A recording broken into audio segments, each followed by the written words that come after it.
Good morning, everybody.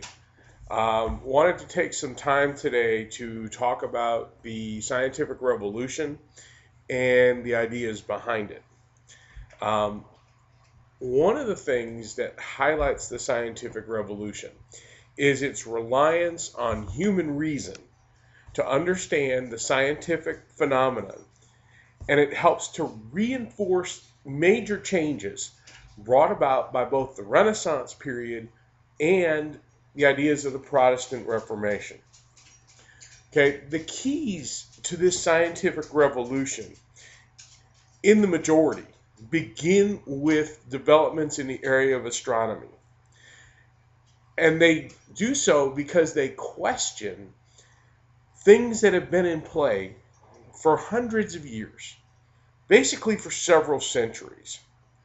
When you begin to look at the field of astronomy and these major changes, three ideas become the basic keys behind all actions. Okay, one is the emphasis on mathematical formulation. The idea of complex calculations, the idea of using modern equipment, or at least at that point, what could be considered modern equipment, to change, reconsider old reality. The second major idea, the second basic, is the idea of empirical evidence. That people like Copernicus and Kepler are going to be working with the things they can see, the things they can openly observe, that they can process and make sense of. And if they can't see and make sense of those things, then it just doesn't happen. Okay? The third thing that becomes an issue here is the idea of freedom of inquiry. The ability to ask questions and continue to ask questions without having to worry about someone looking over their shoulder, someone saying, "Oh, bad boy, you can't do that." The idea that one question can lead to a second or third question and can lead to the discovery of new truth or corrected truth in some cases. Now, to understand that, we have to start with Nicholas Copernicus. Okay? Copernicus actually does not create most of his own ideas. If you go back, his roots are in the models of Nasir al-Din, a 13th century Islamic scholar who begins to question many of the truths known about the world to that point. Copernicus was actually authorized by the Catholic Church to begin his work. Pope Paul III had authorized Copernicus to do a revision of the Julian calendar.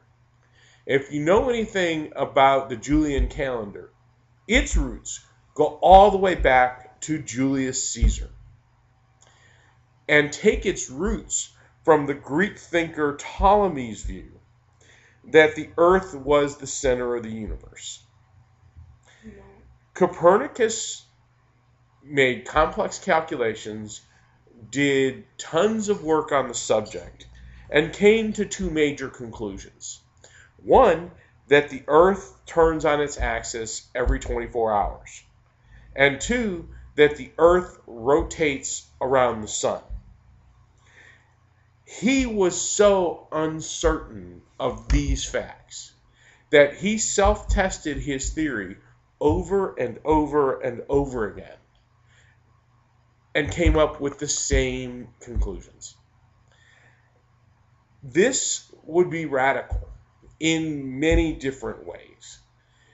Not only are you saying that Earth is no longer the center of the universe, but you're saying that Earth has moons, that the sun is in a different position, that all of these things really go against what the Catholic Church believes. And in 1610, the Catholic Church came out and hammered Copernicus. They declared all of his work to be heresy. They banned all of his work, and they said anyone who reads it could be in serious jeopardy. Well, fortunately for most, Copernicus's writings were not widely published. They were not put out so that people would be able to see them. The difficulty is that Copernicus's work became the jumping off point for people like Tycho Brahe, for people like Johannes Kepler, and for Galileo. Kepler and Brahe take Copernican ideas of the Earth rotating around the sun and do even more complex looks at that theory. And what they find out is that these orbits are not circular in nature, but that these orbits are elliptical. So that the commonly held view that everything moves in circles is not correct. Okay? Galileo's work points out several things. It points out the existence of the Milky Way, points about the idea of a constellation of stars, that the moon's light is reflected from the sun, that the Earth is not the only planet that has moons. And his book, The Starry Messenger, unlike the works of Copernicus and Brahe and Kepler, was published for a wider audience. So more people got to see it.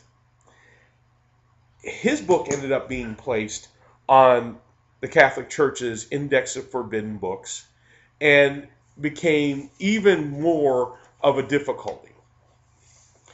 Okay, along with this, you have some serious changes in areas of chemistry, biology, and anatomy. And all of that end starts in 1534 when Andreas Vesalius publishes a new book called The Structure of the Human Body. He actually worked with human cadavers. And what he did was a revision of the 2nd century work of the great physician Galen, who had for 13 centuries really had been the major work on the models and tissues of the human body. Well, Vesalius comes along and through dissection of human cadavers revises and corrects Galen's inaccuracies. And the structure of the human body becomes the major book on the human anatomy for the next 2.5 centuries. In 1628, William Harvey's On the Movement of the Heart and Blood begins to show us that blood moves through arteries and veins. He learned how the heart and the lungs of animals functioned not through humans, of course, but through other animals. And he did some live work that helped us better understand how the heart and lungs of the body are going to work. Okay? All of Harvey's work will later be confirmed in the late 16th, beginning of the 17th century.